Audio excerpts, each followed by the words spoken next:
কিংবদন্তি ছিলেন এবং তার এই চলে যাওয়াটা, তার উপস্থিতিটাও ছিল আমাদের চলচ্চিত্রের এবং অভিনয় শিল্পীদের কাছে একটা অনুপ্রেরণা। আসসালামু আলাইকুম রহমতুল্লাহি ওয়া বারাকাতুহু। প্রিয় দর্শক, আপনারা দেখতেছেন বি কেয়ারফুল ইউটিউব চ্যানেল এবং বি কেয়ারফুল ফেসবুক পেজ। আপনাদের সাথে রয়েছি আমি কামরুল হাসান চৌধুরী। প্রিয় দর্শক, গত কয়েকদিন ধরে সোশ্যাল মিডিয়া, বিশেষ করে ফেসবুক এবং ইউটিউবে একটি খবর দাবানলের মতো ছড়িয়ে পড়েছে। দাবি করা হচ্ছে ঢাকাই চলচ্চিত্রের এক সময়কার জনপ্রিয় নায়ক রিয়াজ আহমেদ আর আমাদের মাঝে নেই।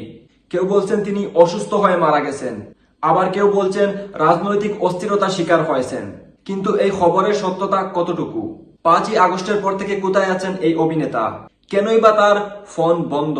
আজকের ভিডিওতে আমরা রিয়াজের বর্তমান অবস্থা এবং তাকে নিয়ে ছড়িয়ে পড়া এই চাঞ্চল্যকর গুজবের পেছনের রহস্য উন্মোচন করব।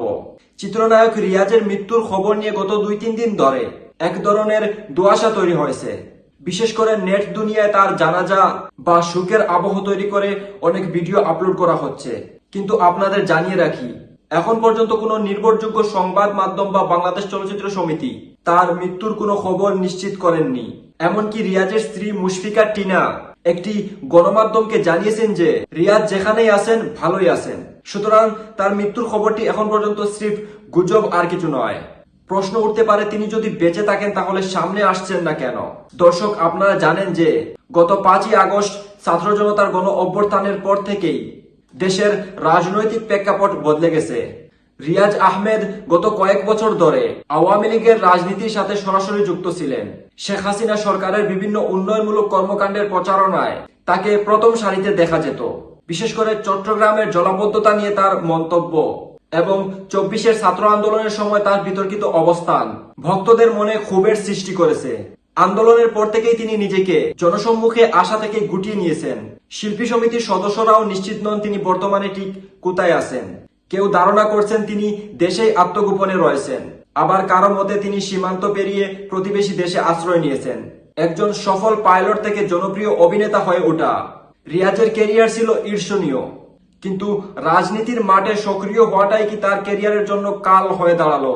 অনেক বক্তারা মনে করছেন রিয়াজ যদি নিজেকে দলীয় রাজনীতির ঊর্ধ্বে রাখতেন তবে আজ তাকে এইভাবে আত্মগোপনে থাকতে হতো না। তার বর্তমান নিখোঁজ থাকা এবং হঠাৎ করে মৃত্যুর গুজব ছড়িয়ে পড়া ভক্তদের মনে চরম উদ্বেগ সৃষ্টি করেছে। সবশেষে বলবো, সোশ্যাল মিডিয়ার এই যুগে যে কোনো খবর যাচাই না করে শেয়ার করা থেকে বিরত থাকুন। বিশেষ করে কারণ মৃত্যু নিয়ে মিথ্যা সংবাদ প্রচার করা কেবল অপরাধী নয়, বরং অমানবিক। রিয়াজ আহমেদ কোথায় আছেন বা কেমন আছেন তা সময় হলেই জানা যাবে। ততক্ষণ পর্যন্ত এ ধরনের ভিত্তিহীন গুজবে কান দেবেন না। আপনার কি মনে হয়, রিয়াজের এই রাজনৈতিক অবস্থানই কি তাকে আজ এই পরিস্থিতিতে ফেলেছে? আমাদের কমেন্ট করে আপনার মূল্যবান মতামত জানান। আর সঠিক ও সত্য সংবাদের জন্য আমাদের চ্যানেলটি সাবস্ক্রাইব করে পাশেই থাকুন। ধন্যবাদ। দেখা হচ্ছে পরবর্তী প্রতিবেদনে। আল্লাহ হাফিজ। আসসালামু আলাইকুম রহমতুল্লাহি ওয়া বারাকাতুহু।